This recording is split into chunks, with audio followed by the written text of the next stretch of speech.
Hi, I'm Angel Peterson from FleeceFun.com, and I'm here in the All Free Sewing Studios, and today we are talking patterns. Do you know how to read a pattern? It's kind of important to know all the tricks and tips and symbols that are in a pattern. We're going to go over that today.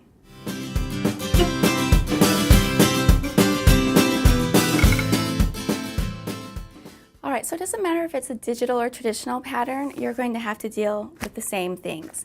Now, one of the first things when you get a pattern, you're going to need to understand what you need. And that's usually on the back here, and it talks about how much fabric, the notions, things of that nature. But also, if you look at a clothing pattern, it's going to talk about measurements, and this is key in getting the right sizing. I will tell you, different pattern houses, their sizing is going to be different, so it's very important that you understand your measurements. And also, ladies, we tend to be prone to this one. Don't get hung up on the number that you're given when it comes to sizing. All right, sizing is all over, and it's changed over the past 20 years, even 50 years.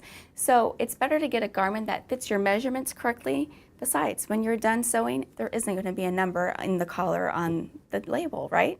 So don't worry about it. Just sew the thing that's going to fit. So you'll need to check and make sure your measurements and sizing is correct. For example, this is a coat that I like to sew for my little girls. It's a really fun pattern. So I know just looking through here, not only do I know the measurements that my little girl needs to be, but it gives me different amounts of fabric depending on the size, and that's important to know about. And also notions and interfacing and things like that nature. So pay attention to that. Also, of course, pay attention for the fabric that it calls for. We've talked about that in another video, how important it is to use the correct fabric that is suggested by the designer.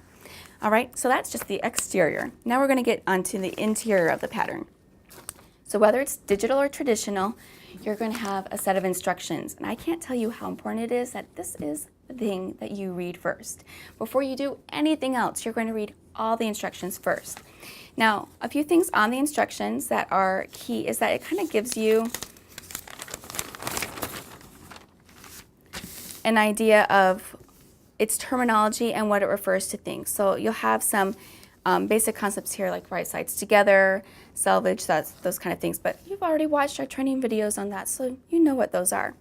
It's also going to tell you kind of a key of what things look like. For example, in this pattern, when we are referring to the interfacing on the bag, I know since I've looked at the key that this fabric with the crisscross marks on it means something that is lined with interfacing.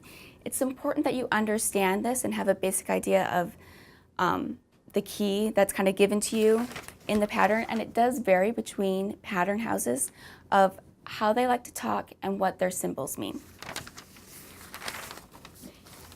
When we go and look at the pattern itself, you're going to notice little symbols all over it. You'll have marks here for where you need to mark the fabric, places where you need to cut notches. It'll even tell you, like for example in this pattern, this is where the Velcro goes, stitch lines, and also of course grain line. It's very important to understand what each of these little things are because they're little clues into how you're going to assemble your project. So take a minute, go over those things. It doesn't matter what pattern it is. All patterns have these things and you need to be aware of them. So I hope that helps you out on your next project. Have you ever rushed through the instructions and missed a step and made a mistake on your project? Let us know in the comments below.